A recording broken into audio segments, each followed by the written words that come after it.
ফলতার পুনর্নির্বাচনের vote গণনা চলছে। সময় যত গড়াচ্ছে বিজেপি প্রার্থী তিনি তার নিকটতম প্রতিদ্বন্দ্বী সিপিএম এর প্রার্থীর থেকে ব্যবধান ততই বাড়াচ্ছেন।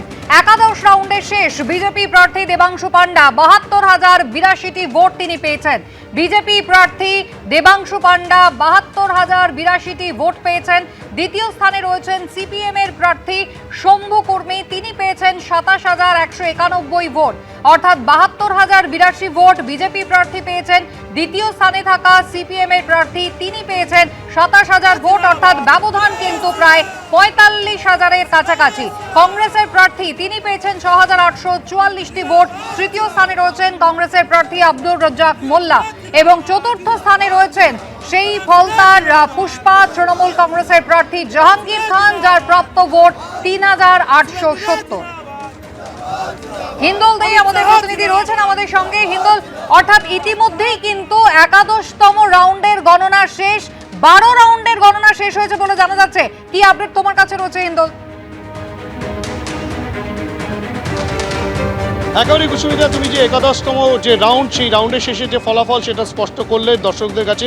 তোমাকে বলে রাখি, ইতিমধ্যেই কিন্তু ১২ রাউন্ডের গণনাও শেষ হয়ে গেছে এবং তারও কিন্তু ফলাফল নির্বাচন কমিশন দিয়েছে।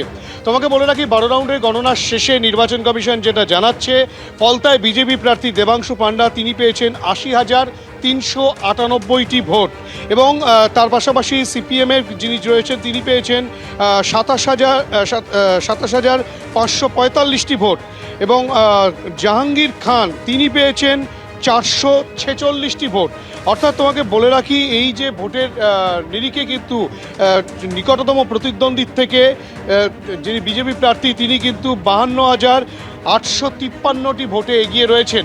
অর্থাৎ যত রাউন্ড বাড়তে শুরু করেছে, যত রাউন্ডের গণনা শেষ হচ্ছে, ১২ রাউন্ড গণনা শেষ হয়ে গেছে, সেক্ষেত্রে কিন্তু বিজেপি প্রার্থী দেবাংশু পান্ডার ব্যবধান কিন্তু তার নিকটতম প্রার্থীর থেকে তো বাড়ছেই, তার পাশাপাশি জাহাঙ্গীর খান তৃণমূল কংগ্রেস প্রার্থী তার থেকেও কিন্তু বাড়ছে।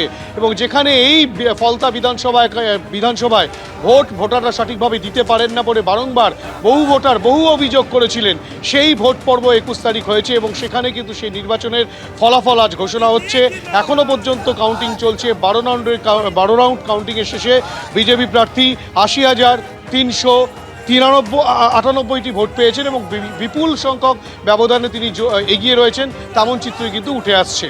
একেবারে, অর্থাৎ ১২ রাউন্ডের গণনা শেষ, বিজেপি প্রার্থী ৮০,৩৫৮টি ভোট পেয়েছেন। দ্বিতীয় স্থানে রয়েছেন সিপিএম এর প্রার্থী শম্ভু কুর্মী, তিনি পেয়েছেন ২৭,৫৪৫টি ভোট, অর্থাৎ ৫০,০০০-এরও বেশি কিন্তু হলো মার্জিন।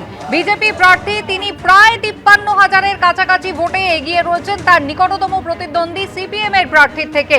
শুভেন্দু অধিকারী যখন প্রচারে এসেছিলেন এই ফলতায়, তিনি কিন্তু মানুষের কাছে, ভোটারদের কাছে আবেদন করেছিলেন ১ লক্ষ ভোটে জিতিয়ে দেবাংশু পান্ডাকে আপনারা বিধানসভায় পাঠান। আর এখনো পর্যন্ত ১২ রাউন্ডের গণনা শেষ হয়েছে, মোট ২১ রাউন্ডের গণনা হবে ফলতা বিধানসভা কেন্দ্রে এবং এখনো পর্যন্ত ১২ রাউন্ডের শেষে বিজেপি প্রার্থী ৮০,৩৯৮টি ভোট পেয়েছেন। সিপিএম প্রার্থীর থেকে প্রায় ৫৩,০০০ ভোটে এগিয়ে রয়েছেন বিজেপির প্রার্থী।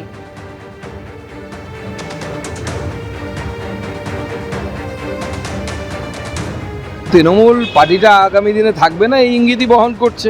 পুষ্পা পালিয়ে গেছে দোকান থেকে, পুষ্পার বসও কোন দিন পশ্চিমবঙ্গ ছেড়ে পালায় সেটাই দেখুন। তৃণমূল কংগ্রেসের এখন যা অবস্থা, পার্টিটা আগামী দিনে কোথায় থাকবে, সংগ্রহালয়ে থাকবে নাকি রাস্তায় থাকবে না পার্টি অফিসের ভেতরে থাকবে, সে আগামী দিনে বোঝা যাবে। ওখানে তো তৃণমূল লড়াইয়ে ছিল না বলে বামেদের ভোট শিফট করেছে। আগামী দিনে তৃণমূল যদি নিজের এলাকা ধরে রাখতে না পারে, অন্য তো কেউ ধরবেই, কোনো না কেউ আসবে। তো তাড়াতাড়ি আমার মনে হয় সেটা হবে না, কারণ তৃণমূল এখনও বেশ কিছু জায়গায় আছে, শক্তিশালী আছে, তারা ভোটও পাচ্ছে। বাংলার জনগণ যাকে বিরোধী দল বানাবে সেটা নিয়ে তারা বানাবে, কিন্তু বাংলার মানুষ আগামী ২০-২৫ বছর বিজেপিকে ক্ষমতায় রাখছে, সেটা হচ্ছে মূল কথা।